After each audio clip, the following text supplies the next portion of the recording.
Assalamualaikum warahmatullahi wabarakatuh. Selamat pagi teman hati. Bagaimana kabarnya di pagi ini? Kalau teman-teman hati yang ada di studio, gimana kabarnya? Sehat. Alhamdulillah sehat semua ya. Ini dari teman-teman brother dan juga sister ini pada sehat-sehat semua ya. Alhamdulillah alamin, puji dan syukur kita haturkan kehadirat Allah Subhanahu wa taala karena atas berkat rahmat dan hidayahnya. Pagi ini saya Yasir Nene Ama kembali menyapa teman hati yang ada di studio Kompas TV maupun yang ada di rumah dalam program Religi Kompas TV, apalagi kalau bukan Kalam Hati. Insya Allah sampai ke hati.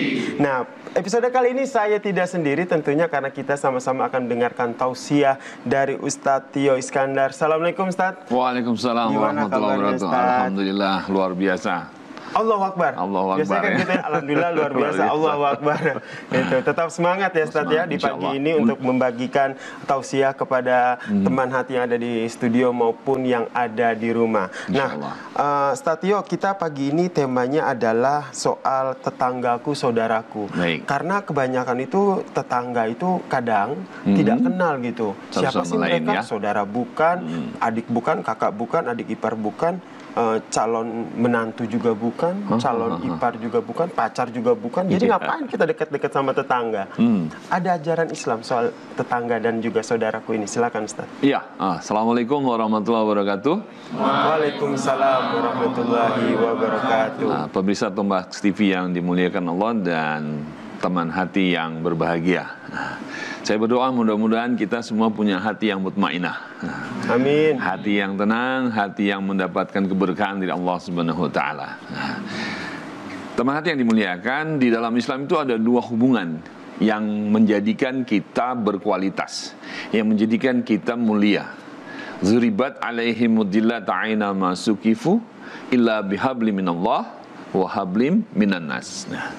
Jadi manusia itu akan mendapatkan kemuliaan, manusia itu akan mendapatkan kebaikan, manusia itu akan menjadi berkualitas kalau dia bisa mengatur hubungannya secara maksimal kepada Tuhannya secara vertikal, kepada sesama manusia secara horizontal. Nah, kepada manusia ini dari mulai keluarga kita yang paling dekat dan yang dekat yang kedua adalah tetangga kita. Nah, tetangga ini memiliki hak khusus. Di dalam Islam kita punya tetangga ada 3 pola. Atau ada yang satu akidah, ada yang sama. Ada yang mungkin berbeda akidah dengan kita. Tapi semuanya punya hak. Semuanya punya hak dan kewajiban. Dan Muslim itu sangat harus menghargai tetangganya. Ya, bahkan dalam satu kalam Rasulullah mengatakan, "Man kana yu'minu billahi wal yaumil akhir falyakul khairan aw liyasmut." Kalau kamu dekat dengan tetanggamu, tidak bisa ngomong yang baik-baik, lebih baik diam. Nah gitu. Jadi hak tetangga itu satu, dia nggak boleh tersakiti oleh kita. Yang kedua, kita harus bisa memberikan empati kepada tetangga kita, baik dia dalam keadaan bergembira atau dalam keadaan kesedihan, kita harus kasih empati pada dia. Yang kedua, kita bisa harus memberikan kebaikan, menghormati tetangga kita. Walaupun mungkin kita berbeda akidah dengan tetangga kita, maka kita juga harus menghormati. Karena Rasulullah mencontohkan kehidupan seperti ini, ya. Kalau misalnya kita mau lebih besar lagi, bagaimana contoh Rasulullah ketika hidup bermasyarakat, hidup dengan tetangganya, ketika beliau ada di Madinah, mungkin teman hati bisa membaca Piagam Madinah. Piagam Madinah itu berapa? Ada 47 pasal tentang kehidupan masyarakat bertetangga dengan baik. Nah, disitulah kemudian kita mendapatkan bahwa hak tetangga itu luar biasa. Dan Islam itu sangat menghargai tetangganya.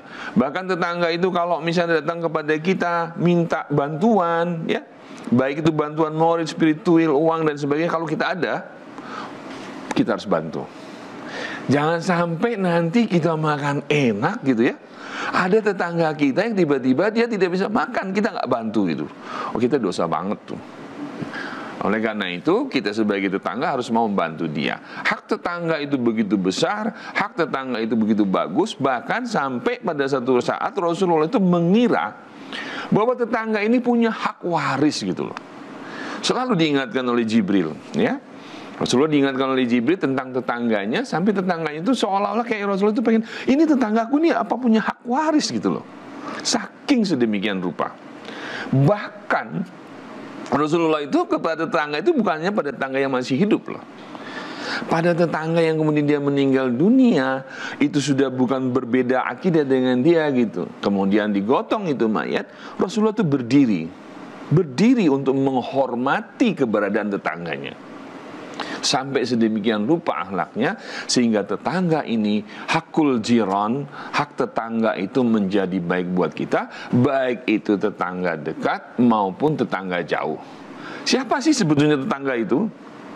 Dalam beberapa literatur Islam, tetangga itu 40 rumah ke belakang, 40 rumah ke depan, 40 rumah ke samping kiri, 40 rumah samping ke kanan.